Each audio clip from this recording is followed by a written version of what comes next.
인생을 바라보는 두 가지 관점이 있습니다. 하나는 운명의 관점에서 보는 것이고 또 하나는 섭리의 관점에서 보는 것입니다. 성경은 모든 것을 섭리로 보고 있습니다. 예수님은 이에 대해 말씀하셨습니다. 참새 2마리가 한 아사리온에 팔리지 않느냐? 그러나 너희 아버지께서 허락하지 아니하시면 그 하나도 땅에 떨어지지 아니하리라. 우연히 만난 사람들, 우연히 일어난 사건들 같지만 하나님의 섭리 차원에서 보면 우연은 없습니다. 그 확실한 예가 창세기에 나오는 요셉의 꿈이 이루어지는 과정입니다. 그의 이야기를 보면 주변 인물들과 이루어지는 모든 일들이 하나님의 섭리를 이루는 수단으로 사용되는 것을 볼 수 있습니다. 시편 105편에는 요셉의 생애에 대한 하나님의 섭리가 간단하게 요약되어 있습니다. 그가 또 그 땅에 기근이 들게 하사 그들이 의지하고 있는 양식을 다 끊으셨도다. 그가 한 사람을 앞서 보내셨으며 요셉이 종으로 팔렸도다.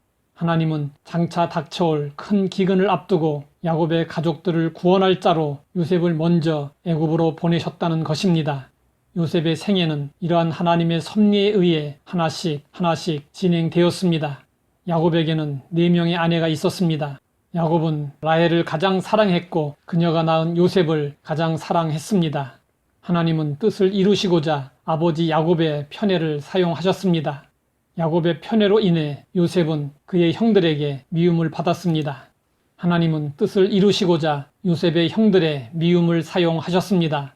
어느 날 요셉이 아버지의 심부름으로 멀리 나가 양을 치고 있는 형들에게 갔을 때 그들은 요셉을 죽이려고 모의했습니다. 얼마나 미웠으면 동생을 죽이려고까지 했겠습니까? 그 와중에 그래도 맏형인 루벤이 말렸습니다. 그러나 루벤이 자리를 비운 사이에 다른 형들이 그때 마침 지나가는 미디안 상인에게 요셉을 노예로 팔아버렸습니다. 하나님은 뜻을 이루시고자 미디안 상인들을 사용하셨습니다. 요셉은 애굽에 도착하여 보디발 장군의 집에 종으로 팔려갔습니다. 요셉은 보디발 아내의 유혹을 거절하다가 모함을 받아 옥에 갇히게 되었습니다. 하나님은 뜻을 이루시고자 보디발 아내를 사용하셨습니다. 그리고 옥중에 바로의 신하를 사용하셨습니다. 결국 요셉은 바로를 만나 그의 꿈을 해석해주고 애굽의 총리가 되어 꿈을 이룰 수 있었습니다. 요셉의 삶은 우연이 아니라 전적으로 하나님의 섭리 가운데 있었습니다. 실로 요셉의 생애는 모든 것이 합력하여 선이 되는 모델이 되었습니다. 요셉은 하나님의 섭리를 깨닫고 형들에게 말했습니다. 당신들은 나를 해하려 하였으나 하나님은 그것을 선으로 바꾸사 오늘과 같이 많은 백성의 생명을 구원하게 하시려 하셨나니 하나님은 악을 선으로 바꾸어 주셨습니다.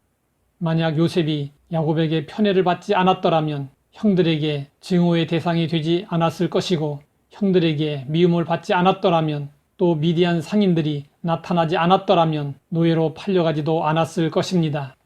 요셉이 노예로 팔리지 않았더라면 애굽에 오지 않았을 것이고 보디발 아내로 인해 옥에 갇히지 않았더라면 바로 왕의 신하들을 만나지 못했을 것이고 바로 왕에게 그의 이름이 알려질 기회도 없었을 것입니다.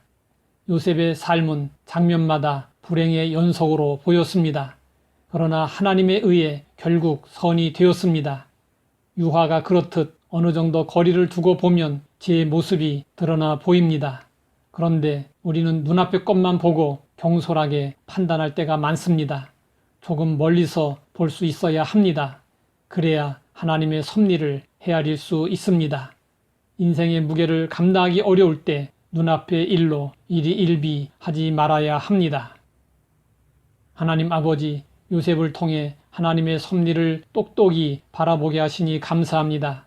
모든 것을 합력하여 선으로 바꾸시는 하나님의 섭리를 믿고 긍정적으로 살게 하옵소서. 예수님의 이름으로 기도드립니다.